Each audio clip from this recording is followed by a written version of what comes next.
Génération FM. Generation FM, the best radio. Cette stratégie d'éducation et de sensibilisation à l'environnement et au développement durable porte la signature de l'aire marine protégée au Foyal Kassa Bandial qui a choisi cette démarche particulière pour imprégner les élèves des établissements scolaires de son secteur.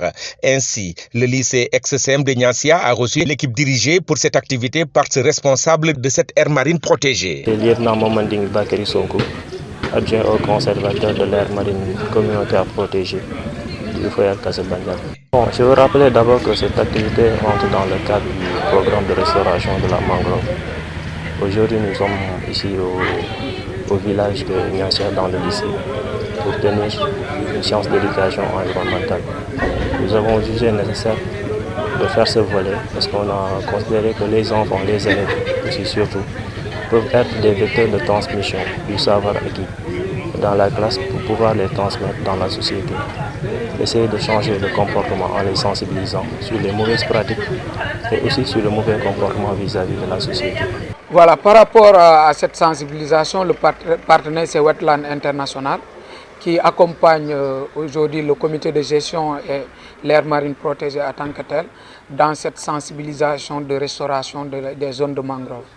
Et comme je l'ai dit tout à l'heure, par rapport à cette restauration, il y a cette question de sensibilisation dans laquelle figure l'éducation environnementale.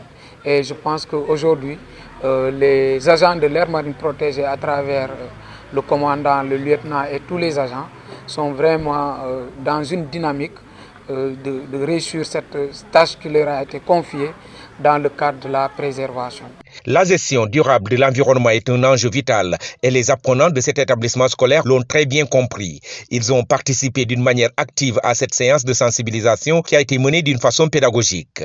Très satisfait parce que nous avons vu l'engouement qu'avaient les enseignants mais aussi les élèves par rapport à ces questions que nous avons discutées par rapport à l'éducation environnementale, dont les questions phares c'était les changements climatiques, mais aussi la conservation au niveau de la localité.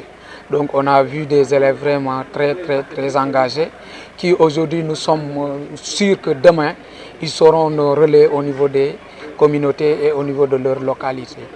La configuration des programmes scolaires et l'organisation interne dans cette école sous la houlette de son proviseur attestent de la préoccupation de l'équipe pédagogique du lycée de Niassia, de son engagement dans la voie d'un développement durable. Les élèves, en réponse à cette préoccupation pédagogique, ont émis l'idée de mettre en place le club environnement.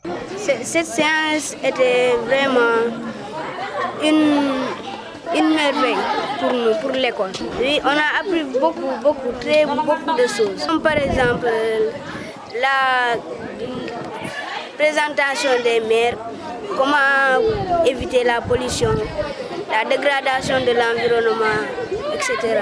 Wetland International. Bon, ce qu'il a fait était merveilleux. Bon, nous, à Dar es Salaam, nos grands-pères et nos oncles, eux, ils coupent beaucoup d'arbres. Et moi, je veux dire d'arrêter parce que ça, c'est pas bon pour demain, pour le futur. Dans la perspective du développement durable, la question environnementale dépasse la seule protection de la nature pour toucher des enjeux économiques, sociaux et culturels. Dès lors, l'éducation à l'environnement ne peut se limiter à traiter les problèmes écologiques, mais doit s'inscrire plus largement dans le champ de l'éducation à la citoyenneté. Conviction de ces responsables de l'aire marine protégée et de l'équipe pédagogique représentée par Momodou Lamine Camara, professeur.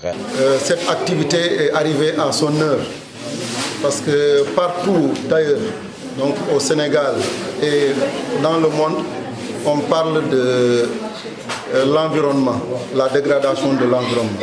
Je pense que si une telle activité se fait ici, je pense que c'est une très belle initiative. Je lance un grand appel tout simplement à l'ensemble des acteurs, que ce soit d'abord les populations, qui viennent quand même savoir que la création de cette aire marine protégée là, c'est pour eux. D'abord aussi, je voudrais quand même rappeler que la création de cette aire marine protégée vient aussi tout simplement des besoins tout simplement des communautés qui ont senti un effet qui est lié au changement climatique et qu'ils constatent du jour au jour dans leur communauté. ils ont essayé de faire cette démarche pour d'abord écrire une correspondance à la direction des aires marines communautaires protégées pour qu'on puisse ériger cet espace-là en aire marine communautaire protégée. L'éducation relative à l'environnement est conçue comme un processus permanent dans lequel les individus et la collectivité prennent conscience de leur environnement et acquièrent les connaissances, les valeurs, les compétences, l'expérience et aussi la volonté qui leur permettra d'agir individuellement et collectivement pour résoudre les problèmes actuels et futurs de l'environnement. Génération FM, the best radio. Génération FM.